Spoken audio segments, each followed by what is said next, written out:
मारो राजस्थान में आप सभी दर्शकों का स्वागत है। आपके साथ मैं हूं आसिफ। बुलेटिन में बात करेंगे 5 बड़ी खबरों की। इस बुलेटिन में बात होगी राज्यसभा के रण की, बीजेपी का मंथन, शिकंजे में रीट लीक्स का आरोपी। इसके साथ ही बात होगी आग से हुए लाखों रुपए के नुकसान की। बात प्यास की अनोखी तस्वीर और रफ्तार के कहर की भी करेंगे। सबसे पहले बात रफ्तार के कहर की। पहली तस्वीर बाड़मेर से, जहां गूड़ा मालानी इलाके के रामजी का गोल रोड पर सड़क हादसे में 8 लोगों की दर्दनाक मौत हो गई। दूसरी तस्वीर दौसा से, जहां बेकाबू होकर एक कंटेनर पलट गया। हादसे में करीब 12 जायरीन घायल हुए हैं।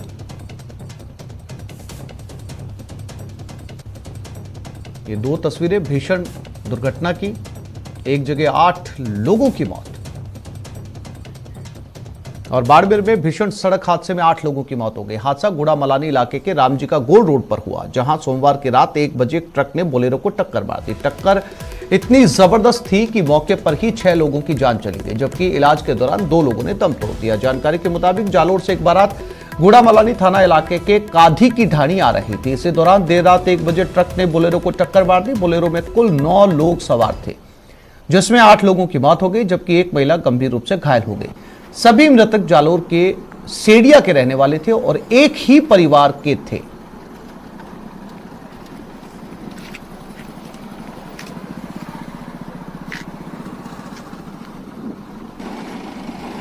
जालोर के सेडिया से गुड़ा मालानी में बारात एक शादी समारोह में शरीक होने के लिए बोलेरो नियो में लोग आ रहे थे। तो सामने से जो ट्रेलर आ रहा था, ट्रक, उसकी आमने सामने की भिड़ंत हो गई, जिसमें से 8 व्यक्तियों की मृत्यु हो गई और एक है घायल, उसका उपचार चल रहा है।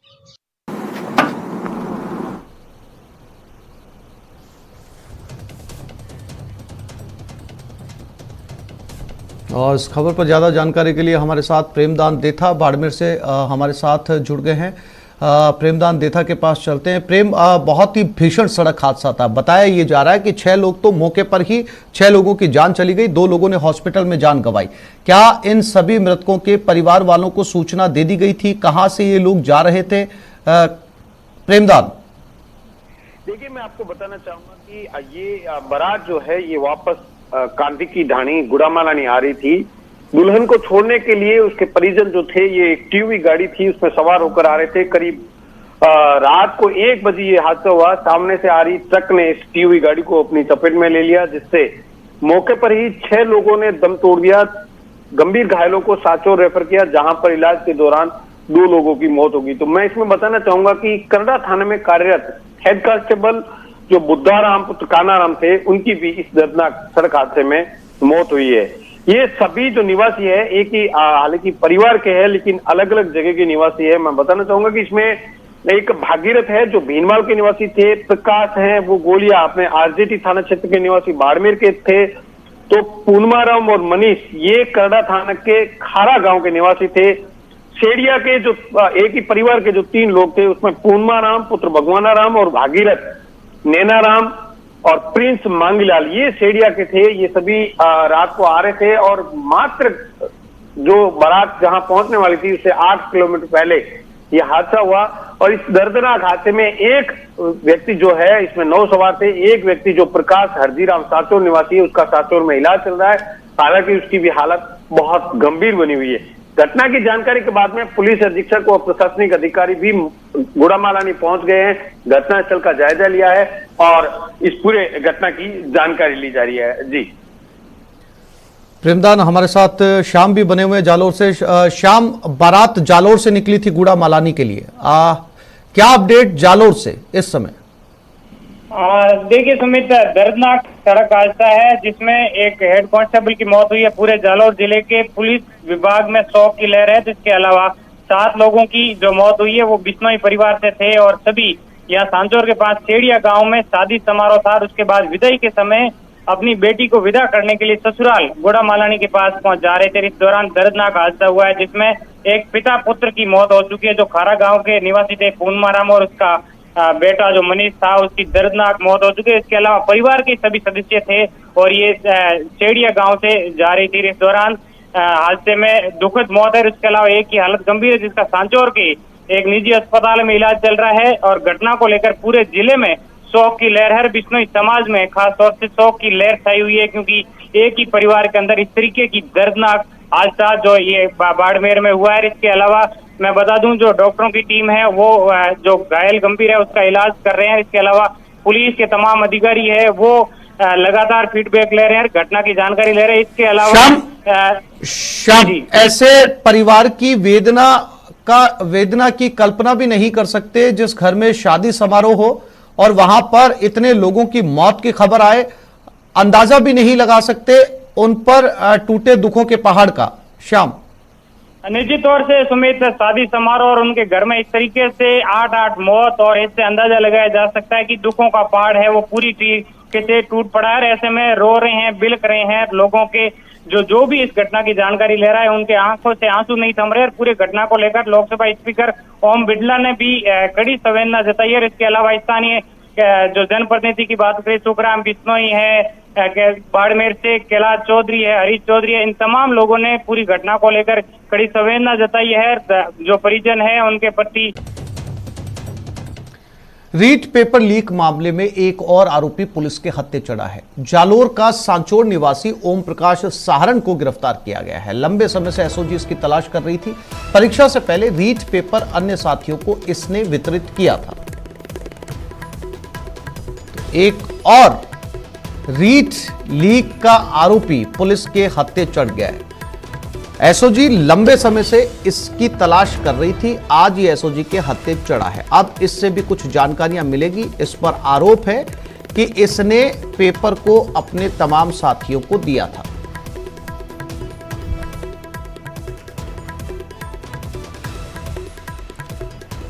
यह आरोपी था और आरोपी की एसओजी पिछले काफी समय से तलाश कर रही थी। अब तक कई गिरफ्तारियां रीट लीक मामले में हो चुकी हैं और गिरफ्तारियों का सिलसिला अब भी जारी है और एक के साथ एक कड़ी जुड़ती जा रही है। जब भी कोई आरोपी पकड़ा जाता है वो 10 और नाम बताता है और उसके बाद फिर नई गिरफ्तारियां और नई तलाश शुरू हो जाती है। यानी कि ये एक लंबी चेन जिसमें रीट लीक्स में जैसे जैसे आरोपी पुलिस के हत्थे चढ़ रहे हैं, नए नए नाम सामने आते जा रहे हैं।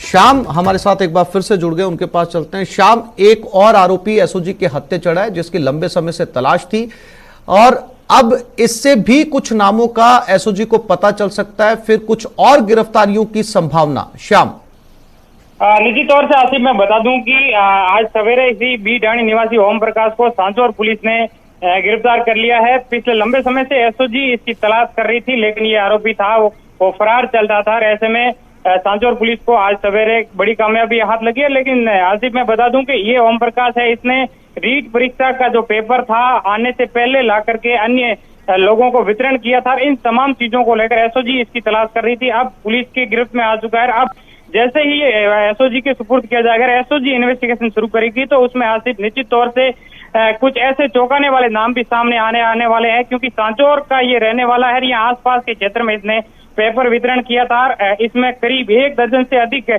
जो है खुलासा होने की संभावना है, जिसमें रीट प्रति परीक्षा पेपर किन किन लोगों को इसने वितरण किया था। इसके अलावा बड़े सरगना कौन थे, किन के पास से इसने पेपर खरीदा था, कितने लाखों में डील हुई थी, इन सब चीजों को लेकर पर्दाफाश हो जाएगा। लेकिन निश्चित तौर से सांचौर पुलिस की बड़ी कार्रवाई है। जी, जानकारी के लिए आपका धन्यवाद।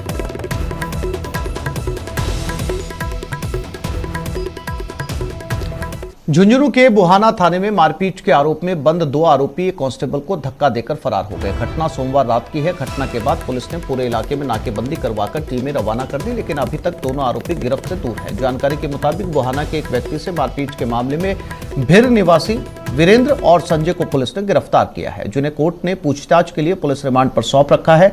इनमें से संजय को आज फिर से कोर्ट में पेश किया जाना है, वहीं वीरेंद्र को कल कोर्ट में पेश किया जाएगा।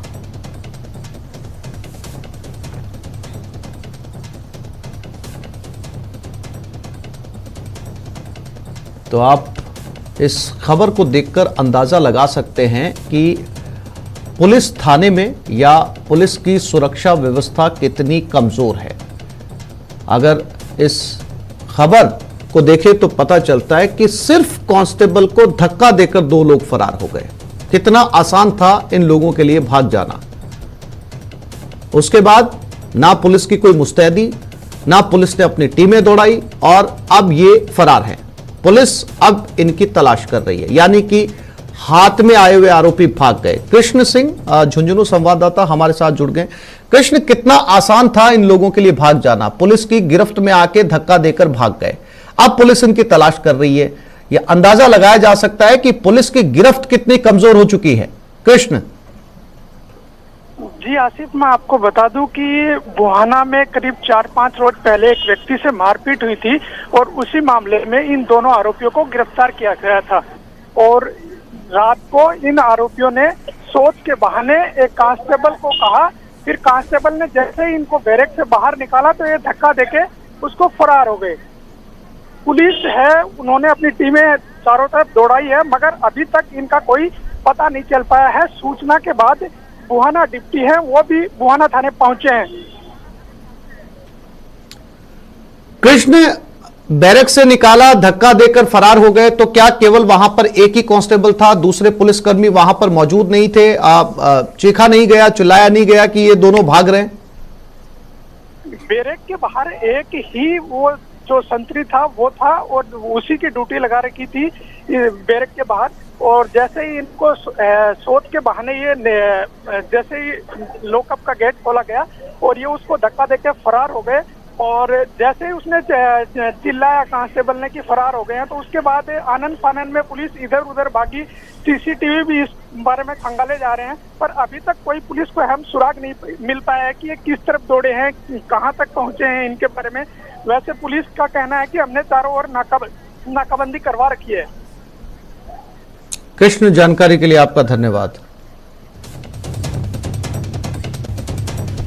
और अब बात करेंगे आग के तांडव की। पहली तस्वीर जोधपुर से है, जहां हैंडीक्राफ्ट फैक्ट्री में आग लगने से लाखों का सामान जलकर खाक हो गया। वहीं दूसरी तस्वीर झुंझुनू से, जहां चिड़ावा में एक फैक्ट्री में आग लगने से लाखों का सामान जल गया। ये दो तस्वीरें और भीषण भयानक आग की, जोधपुर और झुंझुनू। हैंडीक्राफ्ट फैक्ट्री में आग लगी। जोधपुर के हैंडीक्राफ्ट फैक्ट्री में आग लगी। आग लगने से लोगों में हड़कंप मच गया। दमकल की मदद से आग पर काबू पाया गया। बासनी पुलिस भी मौके पर पहुंची। बासनी फेज 2 में फैक्ट्री स्थित है।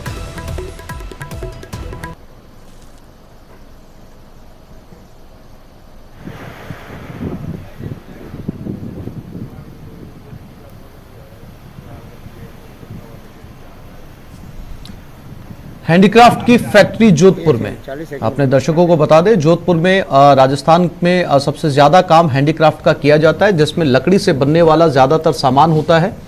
और जब हैंडीक्राफ्ट की फैक्ट्री में इस तरह की आग लगती है तो आग पर काबू पाना बेहद मुश्किल हो जाता है, क्योंकि अंदर सारा सामान लकड़ी का रखा हुआ होता है। ऐसे में दमकल के सामने मुश्किलें आती हैं आग को बुझाने में, और लाखों करोड़ों का नुकसान ऐसी आग में होता है।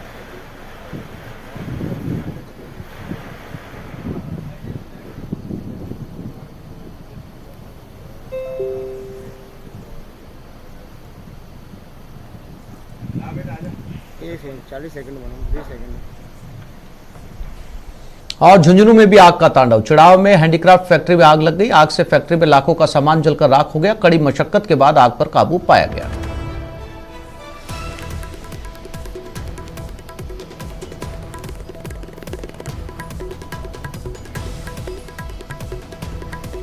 यहां पर भी हैंडीक्राफ्ट फैक्ट्री में आग लगी है। कड़ी मशक्कत के बाद इस आग पर काबू पाया गया है। चिड़ावा में यह हैंडीक्राफ्ट फैक्ट्री थी। आप देख सकते हैं पूरी फैक्ट्री जलकर खाक हो गई। लकड़ी का रखा सारा सामान इसमें जल चुका है।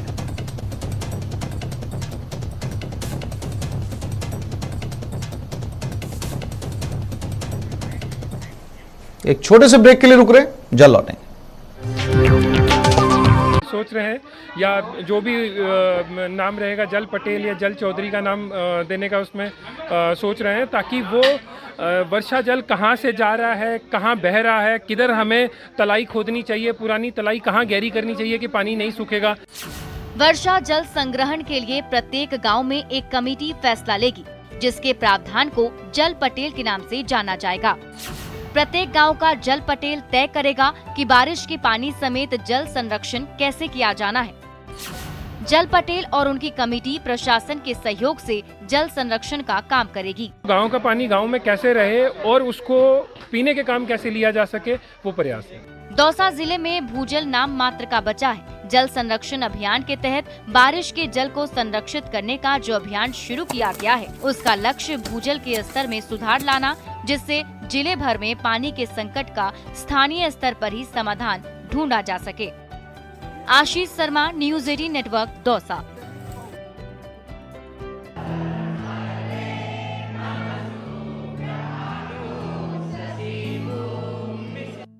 भौतिकता और आधुनिकता की दौड़ के बीच वैदिक संस्कृति के साथ जोधपुर की यह नई पीढ़ी जुटी है भारतीय संस्कृति की जड़ों को सुरक्षित करने में, बचाने में।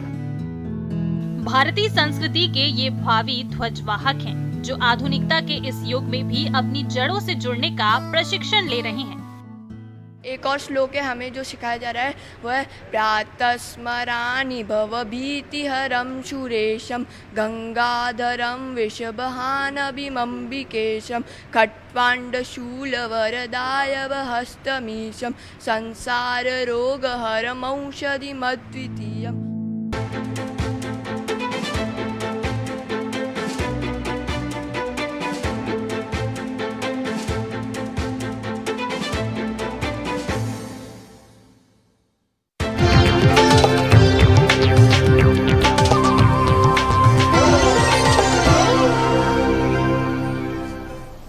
और अब बात राजधानी जयपुर की, जहां चाय की थड़ी पर महापौर ने चाय बनाई। नगर निगम आपके द्वार अभियान ग्रेटर निगम की ओर से चलाए जा रहे अभियान डोर टू डोर जन सुनवाई कर रही हैं महापौर सौम्या गुर्जर। जयपुर के वार्ड नंबर 21 में महापौर ने दौरा किया। इस दौरान लोगों की समस्याएं सुनी। कार्यकर्ताओं के लिए चाय की दुकान पर मेयर ने चाय बनाई, कार्यकर्ताओं को खुद चाय बनाकर पिलाई।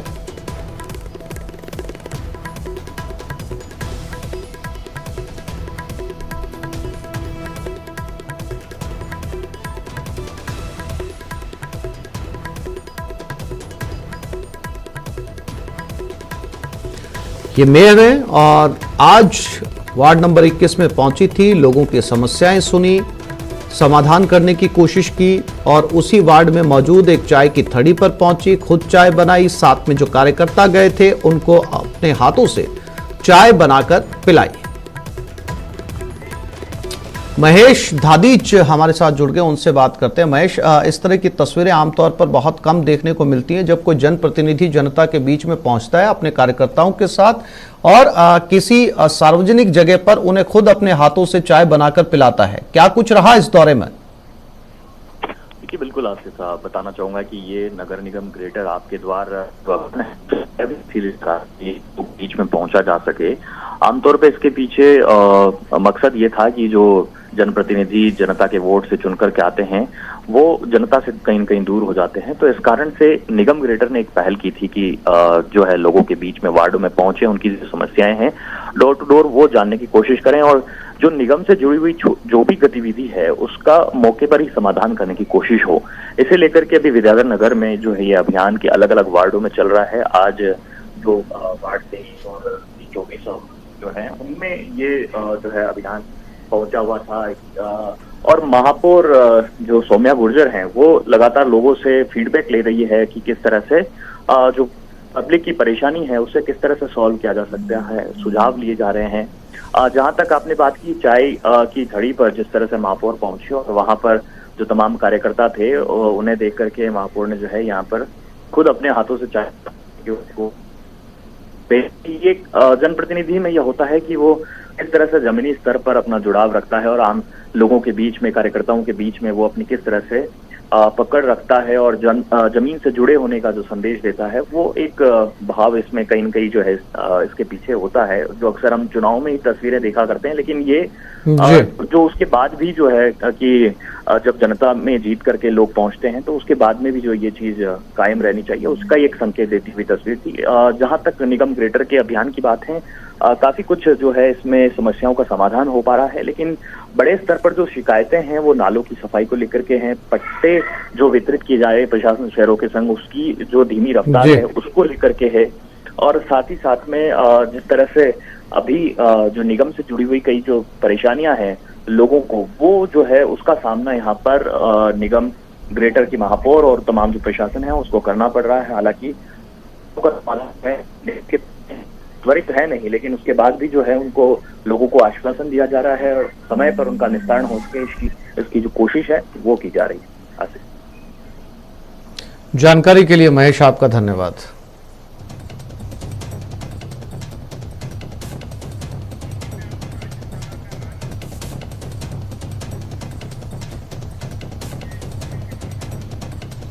ये 4 तस्वीरें जब नगर निगम आपके द्वार अभियान के तहत मेयर खुद सड़कों पर निकलती हैं, वार्ड में पहुंचती हैं, अपने कार्यकर्ताओं के लिए चाय की थड़ी पर खुद चाय बनाती हैं, लोगों से मिलती हैं और उनकी समस्याएं सुनती हैं, खास तौर पर नाले से जुड़ी समस्याएं या पट्टों से जुड़ी समस्याएं। आमतौर पर ऐसी तस्वीरें जो हैं वो चुनाव के दौरान नजर आती हैं। जब चुनाव आ रहे होते हैं तो ऐसी तस्वीरें होती हैं जब जन नेता निकलते हैं और इस तरह की गतिविधियों की तस्वीरें दिखती हैं, लेकिन ये चुनाव की तस्वीरें नहीं हैं। ये एक मेयर की तस्वीर है जो लोगों से मिलने के लिए उनके वार्ड में पहुंची हैं और ये 4 अलग अलग तस्वीरें जिन्हें देखकर अंदाजा लगाया जा सकता है कि आम लोगों से लगातार एक जनप्रतिनिधि कैसे कनेक्ट रह सकता है। राज्यसभा का रण बाड़ेबंदी में बीजेपी आज चिंतन करेगी। राष्ट्रवाद और बीजेपी की विकास यात्रा पर चर्चा होगी। वोट देने की बारीकियां भी सिखाई जाएंगी। बीजेपी विधायकों ने सुबह उठकर योगाभ्यास किया, कई विधायकों ने प्राणायाम भी किया।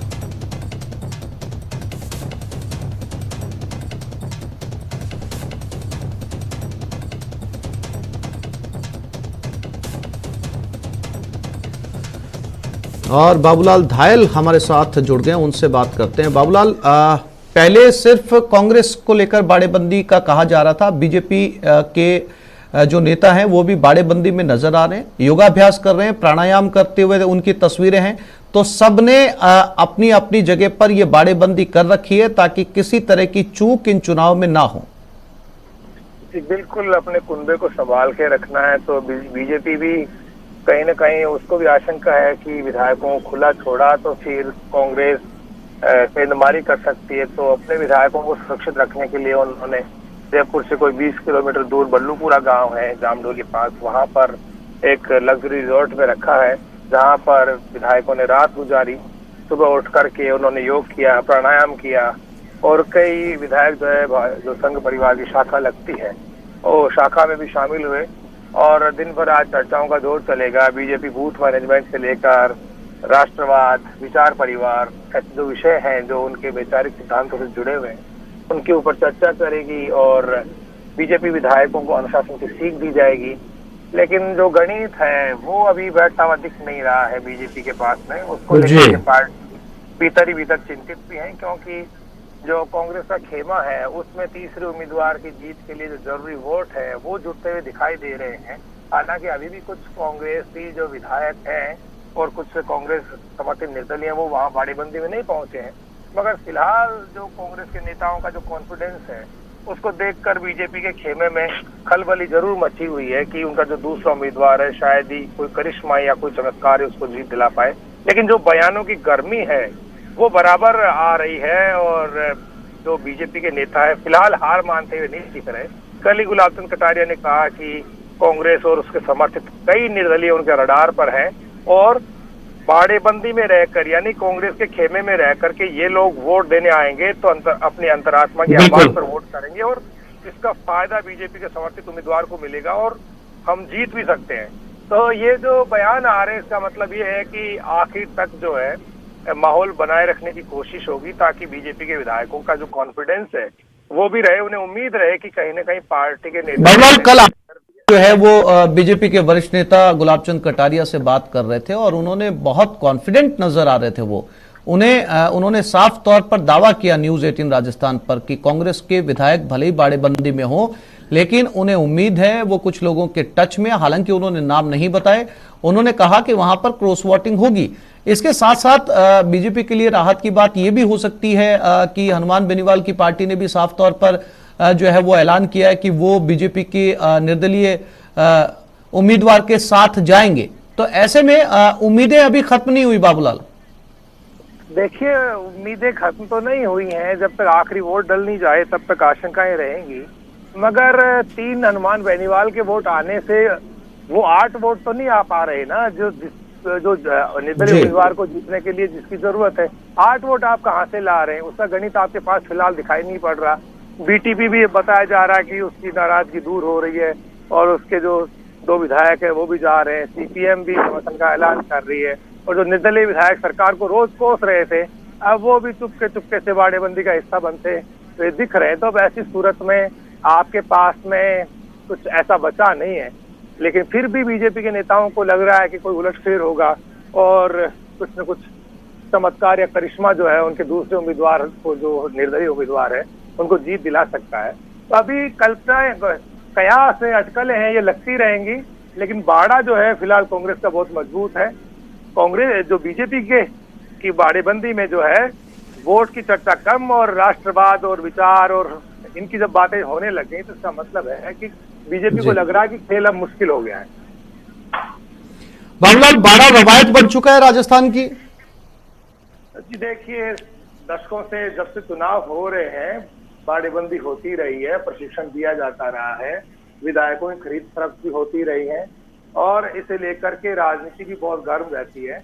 क्योंकि जो राज्यसभा का चुनाव होता है वो होता ही इसलिए है कि उसमें अगर आपकी पार्टी का कोई वोट खिसक जाता है तो फिर ना कटती एक तरह से, ये आपकी इज्जत, आपकी साख से जुड़ा हुआ मसला बिल्कुल होता है। बाबूलाल, तो नजर बनाए रखिएगा, समय समय पर आपसे अपडेट लेते रहेंगे।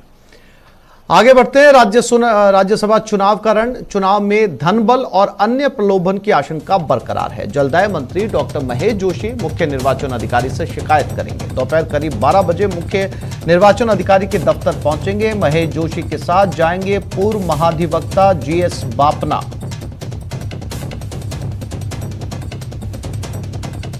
तो एक और शिकायत लेकर महेश जोशी, जलदाय मंत्री, आज अपनी शिकायत को दर्ज करवाएंगे। पहले वो एसीबी के दफ्तर पहुंचे थे, अब चुनाव आयोग पहुंचेंगे।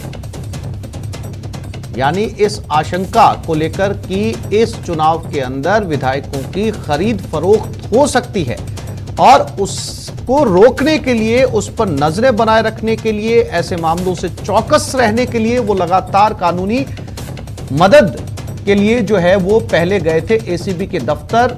गुजारिश की एसीबी से कि नजर बनाए रखिए ऐसे लोगों के ऊपर जो खरीद फरोख्त कर सकते हैं, और आज पहुंचे हैं मुख्य निर्वाचन अधिकारी के दफ्तर। कोटा के मेडिकल कॉलेज में अब एक बार फिर किडनी ट्रांसप्लांट की तैयारियां की जा रही है। किडनी ट्रांसप्लांट का पहला मरीज 11 मई को भर्ती हुआ था, जिसे एक मां ने अपने 40 साल के बेटे को किडनी दी। शहरवासियों के लिए खुशी का पल था। अब सरकारी अस्पताल में किडनी ट्रांसप्लांट हो रही है। अगर बात करें किडनी ट्रांसप्लांट यूनिट की, तो ये कुछ महीने पहले 9 करोड़ रुपए की लागत से बनकर तैयार हुआ था। किडनी ट्रांसप्लांट मामले में जयपुर और जोधपुर के बाद कोटा तीसरे नंबर पर है। अब शहर के लोगों को बाहर का रुख नहीं करना पड़ेगा। डिस्चार्ज पेशेंट बिल्कुल स्वस्थ है, उसकी रिपोर्ट रोज़ लेते हैं डॉक्टर साहब, रोज़ उसके बारे में देखते हैं क्या हो रहा है क्या नहीं हो रहा है, और पेशेंट बिल्कुल स्वस्थ है, वो कोई दिक्कत वाली बात नहीं है। इसी बीच हम दूसरा ट्रांसप्लांट की भी कोशिश कर रहे हैं। एक पेशेंट रजिस्टर्ड हो चुका है, उसके इन्वेस्टिगेशन चल रहे हैं और जल्दी ही हो सकता है इसी महीने ट्रांसप्लांट दूसरा हमारा हो जाए। श्रीगंगानगर में नशे पर नकेल हेरोइन तस्करी का नापाक खेल जारी है। शिकंजे में 4 हेरोइन तस्कर आए हैं। भारत पाक बॉर्डर पर कार्रवाई हुई, 3.5 किलो हेरोइन बरामद की गई। पंजाब के रहने वाले हैं चारों तस्कर।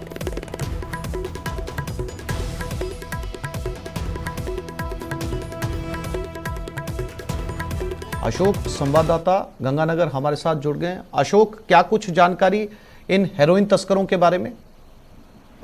देखिए आसिफ जी, सीमा पार पाकिस्तान से हेरोइन तस्करी का ये नापाक खेल लगातार जारी है और पिछले 1 सप्ताह के दौरान ही बीएसएफ की ये दूसरी बड़ी कार्रवाई है जब सीमा पार पाकिस्तान से ड्रोन के जरिए आई हेरोइन को जब्त किया गया है और साथ ही साथ स्थानीय जो तस्कर हैं उनको भी हिरासत में लिया गया है। पिछले 1 सप्ताह की बात करें तो 1 अप्रैल को ही श्रीगंगानगर के द्वारा 4-5 तस्करों को अरेस्ट किया गया था, लेकिन आज इस तरह से अल सुबह तकरीबन 3 बजे के आसपास ड्रोन के जरिए सीमा पार पाकिस्तान से हेरोइन की जो खेप सप्लाई हुई थी, उसी इस खेप को बरामद करते हुए बीएसएफ की जी ब्रांच के इनपुट के आधार पर बीएसएफ ने 4 तस्करों को गिरफ्तार किया है और ये चारों तस्कर पंजाब के रहने वाले हैं।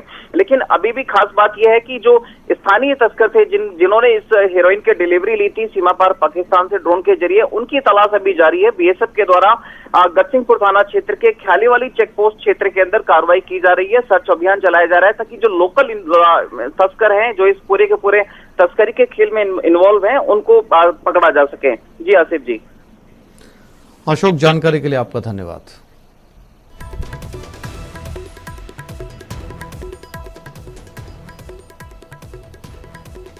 कोटा नगर निगम के बेड़े में 70 से ज्यादा वाहन कबाड़ बन चुके हैं और इनकी नीलामी भी तय हो चुकी है, लेकिन अभी तक इनकी नीलामी प्रक्रिया शुरू नहीं हो पाई। आपको बता दें कि नगर निगम इन दिनों नई नई मशीनें और वाहन खरीद रहा है, लेकिन उन्हें रखने की पर्याप्त जगह नहीं है क्योंकि उनकी जगह कबाड़ वाहनों ने ले ली है और इन कबाड़ वाहनों की नीलामी नहीं हो रही है। और बहुत ही जल्दी उन गाड़ियों की नीलामी होगी क्योंकि हम भी चाहते हैं कि वहाँ पर जो ये इतनी बेकार जो गाड़ियाँ पड़ी हैं उनसे काफ़ी जगह घिर रही है और बारिश में इसमें और आधा ऐसा लगता है जैसे बहुत ज़्यादा कबाड़ा है। अगर वो कबाड़ा हम निकाल देंगे तो उससे क्या हमारी दूसरी गाड़ियाँ वहाँ खड़ी हो सकती है। कोटा नगर निगम के बेड़े में 70 से ज़्यादा कंडम गाड़ियां मौजूद हैं। ये गाड़ियां जो कभी कोटा नगर निगम की शान हुआ करती थी, धड़ल्ले से ये शहर की साफ़ सफाई में जुटती थी, काम किया करती थी, लेकिन अब इनकी हालत कंडम हो चुकी है और इनकी यह हालत तकरीबन 1.5 साल से है। 1.5 साल से इस बेड़े में ये कंडम गाड़ियां मौजूद हैं। इनकी संख्या 70 से ऊपर है। 70 से ऊपर ये जो कंडम गाड़ियां हैं ये इंतज़ार कर रही हैं कि कब इनकी नीलामी हो।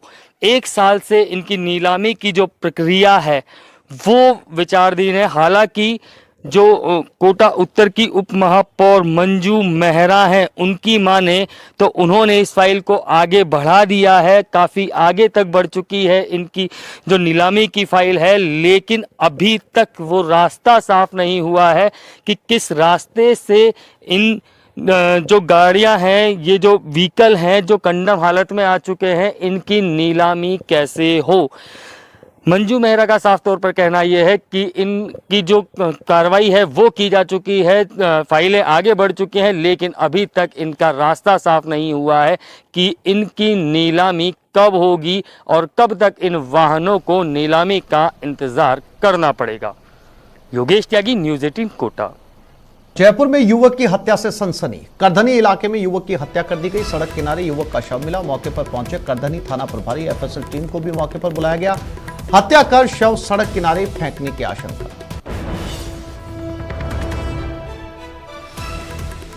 और हमारे जयपुर संवाददाता विष्णु शर्मा हमारे साथ जुड़ गए, उनसे बात करते हैं। विष्णु, क्या अपडेट इस पूरी हत्याकांड को लेकर कुछ जानकारी मिल पाई? युवक की शिनाख्त हो पाई जिसकी हत्या की गई है?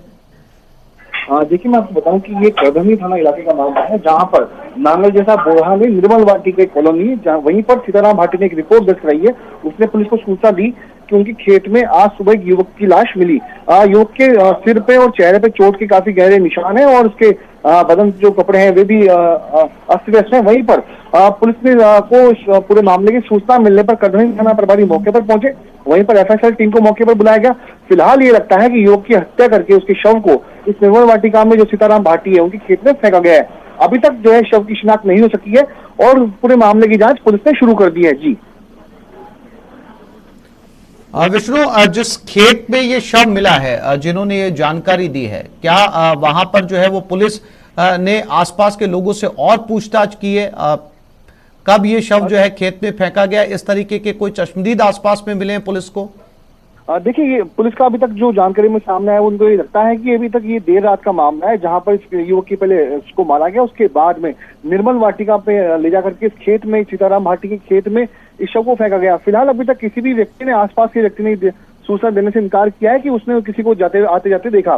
तो अभी तक ना शव की शिनाख्त हो पाई है, ना यह पता चला है कि इस शव को यहाँ पर, इस युवक की डेड बॉडी को यहाँ पर कब लाके फेंका गया, कब डाला गया। तो ऐसे में पुलिस जब आसपास के जो सीसीटीवी कैमरे हैं उनकी रिकॉर्डिंग खंगाल रही है ताकि ये मालूम चल सके यदि ये युवक कौन था, कब यहाँ पे इसको लाया गया, कब इसको यहाँ फेंका गया। तो ऐसे में सीसीटीवी फुटेज की मदद अब ली जा रही है। आपको बता दूं कि इससे पहले करधनी इलाके में ही सनी सोनी की हत्याकांड का भी मामला यहीं पे सामने आया था, जिसका जोटवाड़ा इलाके से अपहरण किया गया। उसके बाद उसके शरीर में 3 गोलियां मारी गई और हत्या करने के बाद में उसकी शव को करधनी इलाके में फेंका गया। जी विष्णु, जानकारी के लिए आपका धन्यवाद।